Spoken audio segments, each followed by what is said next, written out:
England లో పనిచేస్తున్నటువంటి పాకిస్తానీలు ఎవరైతే ఉన్నారో వాళ్ళ ఇంటికి వలస వెనకాల పంపిస్తున్నటువంటి పైసలు ఏవైతే ఉన్నాయో అవి పాకిస్తానీ ఎక్స్పోర్ట్ కంటే కూడా ఎక్కువ ఉన్నాయి. అందుకని వీళ్ళకి ఆ భయం పడుతుంది. వీళ్ళని కనుక ఊకుమ్మడిగా మాస్ వీళ్ళందరినీ వెనక్కి పంపించేశారంటే వాళ్ళకు వస్తున్నటువంటి ఆ ఫారెక్స్ రిజర్వ్స్ కూడా ఆగిపోతాయి. ఫారెక్స్ ఇది కూడా ఫ్లోస్ ఆగిపోతాయి. కాబట్టి ఆ భయం వాళ్ళకి పట్టుతుంది. అలాగే మనం చూస్తే కనుక యుఏఈలో కొంత అంటే వైట్ కాలర్ జాబ్స్ అంటాం కదా మనం, మేనేజర్లు పని చేయడమో లేదా సూపర్వైజర్లు పని చేయడమో అటువంటి కొంత మెరుగైనటువంటి ఉద్యోగాలు చేయడానికి పాకిస్తానీలు అక్కడ పనిచేస్తారు. కూలీ నాలి మనకి ఎక్కువ సౌదీ అరేబియాలో చేస్తారు. కాబట్టి సౌదీ అరేబియాలో 100 మంది మనకు దుబాయ్లో తర్వాత యుఏఈలో 20 మందితో సరి సమానం వాళ్ళకు రెమిటెన్సెస్ వెనక్కి వచ్చేది. ఈ రోజు వాళ్ళకు భయంకరంగా ఇవన్నీ దెబ్బతింటుంది. ఎందుకంటే ఈ దేశాలందరూ వాళ్ళు వెనక్కి పంపించేయడంతో వాళ్ళకు ఆదాయం పడిపోయింది. అది కూడా అక్కడ ఎంత మ్యానిపులేట్ చేస్తుందంటే పాకిస్తాన్ ప్రభుత్వం 250 పాకిస్తానీ రూపాయలు ఒక డాలర్ విలువ చేస్తుంటే వాళ్ళు దాన్ని ఏదో 200నో లేకపోతే 190నో పెడుతున్నారు. అఫీషియల్ ఫారెన్ ఎక్స్చేంజ్ అంతనే ఉంటుంది. అంటే మీకు రావాల్సినటువంటి పాకిస్తానీ రూపాయలు రావట్లేదు. అందుకని హవాలా రూట్ లో వెళ్తాయి ఇవన్నీ కూడా. మళ్ళీ ఆఫ్ఘనిస్తాన్ పెడతాయి. ఆఫ్ఘనిస్తాన్ నుంచి అవి వెళ్ళి వాళ్ళ ఇంటికి వచ్చేసరికి 250 బదులు 230 రావచ్చు. కానీ పాకిస్తాన్ ఇస్తున్నటువంటి 190 కంటే కూడా 30 రూపాయలు ఎక్కువనే వస్తున్నాయి కదా వాళ్ళకు. అందుకని ఆ రూట్ లో పెడతాం. ఆ రూట్ లో ఆఫ్ఘనిస్తాన్ ని స్మగిల్ చేసి మళ్ళీ పాకిస్తాన్ లో తీసుకురావడానికి వస్తున్నటువంటి ఈ హవాలా అక్కడ ఉన్నటువంటి కోర్ కమాండర్స్ మళ్ళీ దాంట్లో వాళ్ళు కట్ తీసుకుంటారు. కాబట్టి దీంట్లో ఎవరిని చూస్తే వాళ్ళందరూ కూడా నేను అడుగు తిని దాంట్లో లంచగొండితనం తప్ప ఇంకేమీ లేదు ఆ దేశంలో. సరే, అడుక్కోవడం కూడా ఏదో కొందరు వ్యక్తులు వాళ్ళు ఇండిపెండెంట్ గా చేస్తున్నది కాదు, ఇది వాళ్ళ వెనక పెద్ద మాఫియా, ఒక పెద్ద దందానే నడుస్తోంది అనేటువంటి వార్తలు వస్తున్నాయి కదా సార్. సో ఈ నెట్వర్క్ ఎలా ఆపరేట్ చేస్తున్నాయి? నెట్వర్క్ ఉందా లేదా అని చెప్పడం చాలా కష్టం అది.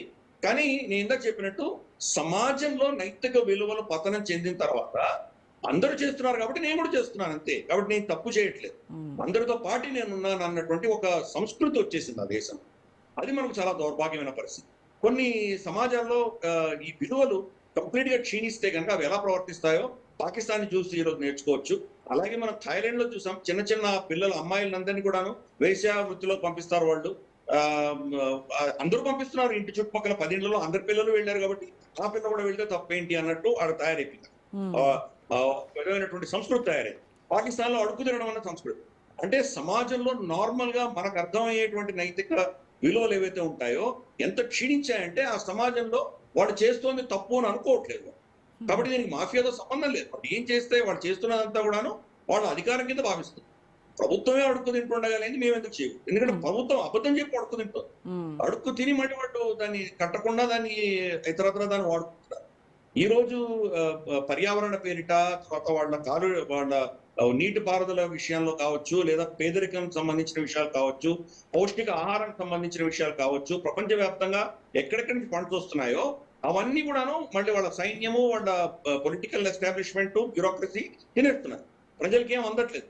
ఇది ప్రజలందరూ గమనిస్తున్నారు కదా. కాబట్టి వాళ్ళకి ఏమి రావట్లేదు కాబట్టి వాళ్ళ కుంపటి వాళ్ళు పెట్టుకుంటున్నారు.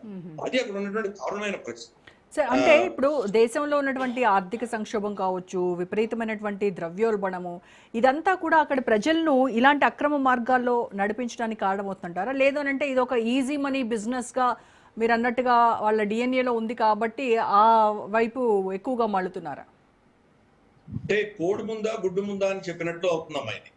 ఇది నైతిక విలువలు పతనం చెందుతున్నాయి కాబట్టే వాళ్ళ ఆర్థిక వ్యవస్థ ఇలా పడింది. ఆర్థిక వ్యవస్థ పడుతోంది కాబట్టి నైతిక విలువలు ఇంకా వెనకపోతుంది.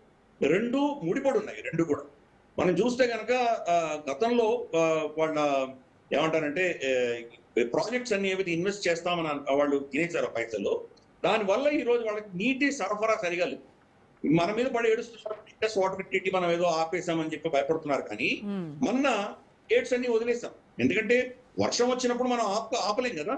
దాన్ని ఆపామంటే మన డ్యామ్ కూడా కొట్టుకుపోతాయి. కాబట్టి వదలక తప్పదు. వరదలు వచ్చినప్పుడు నీళ్లు వదలక తప్పదు. నీళ్లు వదిలితే పాకిస్తాన్ లో ఆ నీళ్ళని ఆపుకోవడానికి వాళ్ళ దగ్గర ఇన్ఫ్రాస్ట్రక్చర్ లేదు. కానీ పేరుకి వాళ్ళు పైసలు తీసుకున్నారు, భారతదేశం నుంచి తీసుకున్నారు, వరల్డ్ బ్యాంక్ నుంచి తీసుకున్నారు, ప్రపంచం నుంచి పైసలని తీసుకుని వాళ్ళు దాన్ని ఏం ఖర్చు పెట్టలేదు. కాబట్టి నైతిక విలువలు పతనం చెందాయి కాబట్టి వాళ్ళ ఆర్థిక వ్యవస్థని సరిగా చూసుకోలేకపోయారు. ఈ రోజు ఆర్థిక వ్యవస్థను సరిగా చూసుకోవట్లేదు కాబట్టి ఇంకా దాన్ని ఈ అధపాతాళంలోకి వెళ్తుంది. ఈ రెండు ముడిపడి ఉంది. ఏది ముందు ఏది వెనక అని చెప్పడం చాలా కష్టం. కంటిన్యూస్ ఈ రెండు కలిసే పనిచేస్తున్నాయి. వాళ్ళ ఆర్థిక వ్యవస్థ కుప్పకూలడానికి కారణం ఇదే. వాళ్ళ మన ఏమంటారంటే మన ఎడ్యుకేషన్ సిస్టమ్ లో కూడా విద్యా వ్యవస్థలో కూడా కంప్లీట్ గా వాళ్ళకు ఏమంటారంటే ఈ మత ఛాందసం దాంట్లో కంప్లీట్ గా నింపేసరికి ఈ రోజు అక్కడి నుంచి వస్తున్నటువంటి విద్యార్థులు ఎవరైతే ఉన్నారో వాళ్ళకు మౌలికమైనటువంటి ఓనామాలు తెలియనటువంటి పరిస్థితి. అందుకనే విదేశాల్లో వాళ్ళకు ముందర వాళ్ళని గౌరవించేవాళ్ళు. ఎస్పెషల్లీ ఫర్ ఇన్స్టెన్స్ అక్కడి నుంచి వచ్చే ఇంజనీర్స్ కానీ డాక్టర్స్ కానీ గౌరవం ఉంటుంది. ఈ రోజు వాళ్ళకి గౌరవం లేదు, వాళ్ళని ఎవరిని తీసుకోవడానికి సిద్ధపడట్లేదు. అదే భారతదేశం నుంచి ఏదో పీజీ డిప్లొమా చేసి వెళ్ళిన వాడైనా భారతదేశం అంటే వీడు ఐటీ ఎక్స్పర్ట్ అని భావించేటువంటి పరిస్థితులు ఈరోజు చూస్తున్నాం. కాబట్టి ఈ యొక్క ఏంటి ఆ దేశం యొక్క డిఎన్ఏ అందామా, దేశం యొక్క వాళ్ళ యొక్క ఏమంటారంటే బ్రాండ్ వాల్యూ అన్నది కంప్లీట్ గా పడిపోయింది. కంప్లీట్ గా పడిపోవడానికి రెండు కారణం. ఆర్థిక వ్యవస్థని వాళ్ళు కరప్షన్ తోటి కుప్పకూల్చడము, దానివల్ల అప్పటికే నైతికంగా చాలా పతనం చెందినటువంటి సమాజం ఇంకా పతనం చెందడం, ఇవన్నీ కూడాను ఒకటి తోడై ఆ దేశాన్ని అధపాతాళంలోకి తీసుకెళ్తాయి.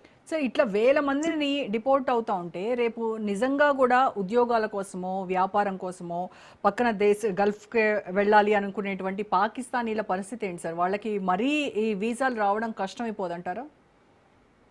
కరెక్ట్. అది అందుకనే ఈ రోజు మనం చూస్తే యూరోప్ పెడుతున్నారు వీళ్ళందరూ కూడా. ఇల్లీగల్ గా యూరోప్ పెడుతున్నారు. ఇక్కడ నుంచి